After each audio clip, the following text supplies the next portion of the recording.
दोस्तों, इस दुनिया में बहुत से ऐसे लोग मौजूद हैं जिन्हें ये लगता है कि इंसान के मरने के बाद जब उसे कब्र में दफन कर दिया जाता है तो उसका जिस्म गल सड़ कर मिट्टी में मिल जाता है। उसके अंदर कोई भी चीज़ बाकी नहीं रहती और ये उसकी ज़िंदगी का आखिरी मुकाम होता है। मरने के बाद उसे और किसी भी चीज़ का सामना करना नहीं होता, लेकिन असल में ऐसा बिल्कुल भी नहीं है। दोस्तों, हकीकत तो कुछ और ही है। इंसान की असल ज़िंदगी की शुरुआत मरने के बाद ही होती है। मरने के बाद वाली ज़िंदगी को बरज़ख की ज़िंदगी कहा जाता है, और जब बरज़ख की ज़िंदगी ख़त्म होगी फिर आखिरत की ज़िंदगी की शुरुआत होगी, और ये ज़िंदगी कभी ख़त्म नहीं होगी। और उसके अलावा भी हमारे दिमाग में ये ख्याल आता रहता है कि हमारी मौत के बाद हमारे साथ क्या होगा। हमारा ये शरीर तो मिट्टी में मिल जाएगा, लेकिन हमारी रूह कहाँ चली जाएगी। दोस्तों, इस बात का जवाब हमें कोई डेड बॉडी नहीं दे सकती, क्योंकि इस दुनिया से जाने के बाद इस दुनिया से कनेक्ट कर पाना इंसान के लिए नामुमकिन है। लेकिन जब से इंसान इस दुनिया में आया है तब से इस सवाल का जवाब जानने में लगा हुआ है।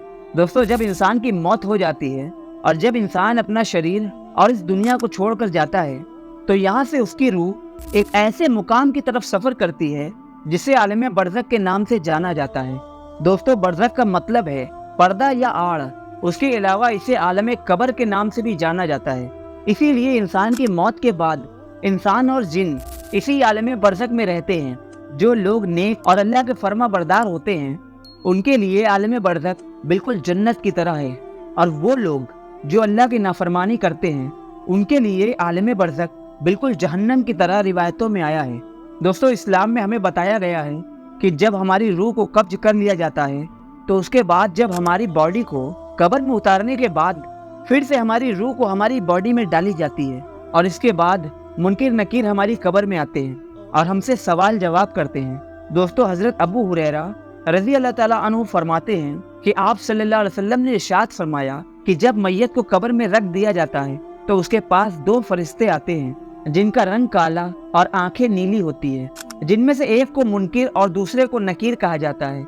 वो दोनों उससे पूछते हैं कि तू क्या कहता है इन साहब के बारे में जो तुम्हारी तरफ भेजे गए। वो अगर मोमिन है तो जवाब देता है, वो अल्लाह के बंदे और उसके रसूल हैं। मैं गवाही देता हूँ कि अल्लाह के सिवा कोई माबूद नहीं, और आप सल्लल्लाहु अलैहि वसल्लम अल्लाह के बंदे और उसके रसूल हैं।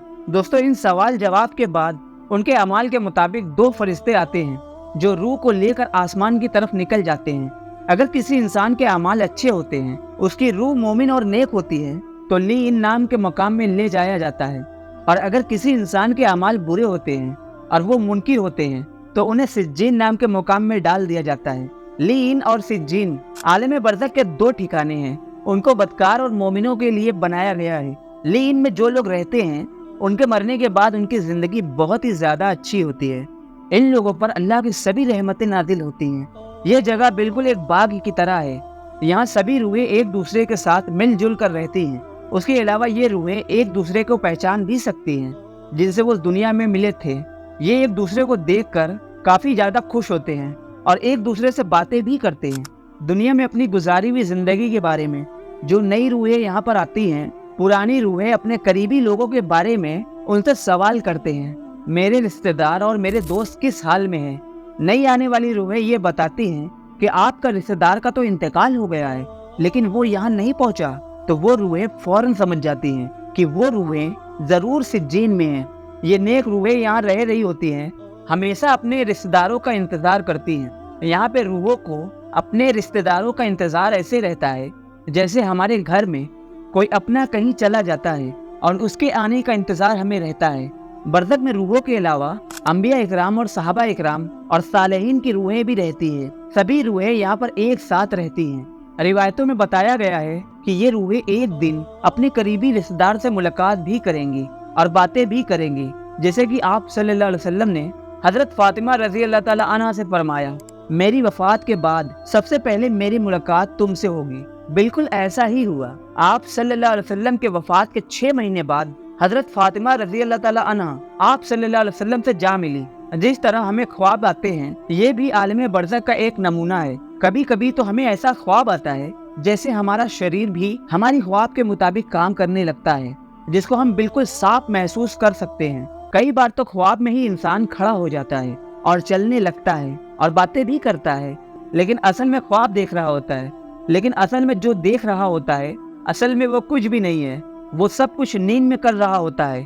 اس وقت اس انسان کا شریر اس دنیا سے جدا ہوتا ہے، جس سے اس شخص اپنے شریر پہ کنٹرول نہ کر کے خواب کے مطابق کام کرنے لگتا ہے اور اس بات کو محسوس بھی کرتا ہے۔ ایسا کچھ مرنے کے بعد بھی ہوتا ہے۔ عالم برزخ میں جانے کے بعد جب روح کو انعام یا سزا ملتی ہے تو اس کا اثر قبر میں شریر پر بھی دیکھنے کو ملتا ہے۔ دوستو اس حوالے سے ایک روایت بھی ہے۔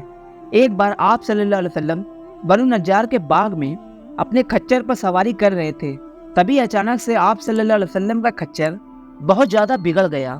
تبھی آپ کھچر سے نیچے آئے، تبھی آپ نے دیکھا کہ کچھ قبریں یہاں موجود ہیں۔ انہیں دیکھ کر آپ نے پوچھا کہ کوئی جانتا ہے کہ یہ قبر کس کی ہے؟ ایک شخص نے کہا مجھے پتا ہے۔ آپ صلی اللہ علیہ وسلم نے پوچھا ان لوگوں کو کب دفن کیا گیا؟ اس شخص نے کہا زمانے جاہلیت میں۔ پھر آپ صلی اللہ علیہ وسلم نے بتایا یہ کھچر اسی لیے پریشان ہو رہا ہے کہ ان لوگوں کے اوپر قبر میں عذاب نازل ہو رہا ہے۔ آپ صلی اللہ علیہ وسلم نے فرمایا اگر تم لوگوں کو قبر کے عذاب کی آواز سنا دی جائے تو تم لوگ اپنے مردوں کو دفنانا ہی چھوڑ دو گے، جو آواز اس وقت مجھے سنائی دے رہی ہے۔ دوستو اس سے پتہ چلتا ہے کہ ایمان والے برزخ کی دنیا میں سکون سے ہوں گے اور انہیں ہوش اور حواس بھی رہیں گے، یہاں تک کہ ان کو نماز کا بھی دھیان ہوگا اور فرشتوں کے سوال کا جواب دینے میں بے خوف رہیں گے۔ ایک روایت میں یہ بھی ہے کہ آپ صلی اللہ علیہ وسلم نے ارشاد فرمایا کہ تمہارے اعمال تمہارے خاندان اور تمہارے رشتہ دار میں پیش کیے جاتے ہیں جو آخرت میں پہنچ چکے ہیں۔ اگر تمہارا اعمال نیک ہو تو وہ خوش ہوتے ہیں اور اللہ سے دعا کرتے ہیں کہ یا اللہ یہ آپ کا فضل ہے اور آپ کی رحمت ہے، تو آپ اپنی رحمت اس پر پوری فرما دیجئے۔ اگر وہ برا عمل کرتا ہے تو اللہ سے دعا کرتے ہیں اور کہتے ہیں کہ ان کو نیک عمل کرنے والا بنا اور برے کاموں سے بچا۔ دوستو یہ رہی عالم برزخ کے بارے میں کچھ جانکاریاں۔ دوستو آج کی اس ویڈیو کو ہم یہیں پر ختم کرتے ہیں۔ امید کرتا ہوں کہ یہ ویڈیو آپ کو پسند آئی ہوگی۔ اگر ویڈیو آپ کو پسند آئی ہو تو اس ویڈیو کو ایک لائک کر دیں۔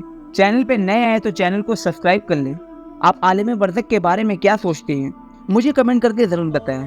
ملتے ہیں ایک نئے ویڈیو میں، تب تک کے لیے خدا حافظ۔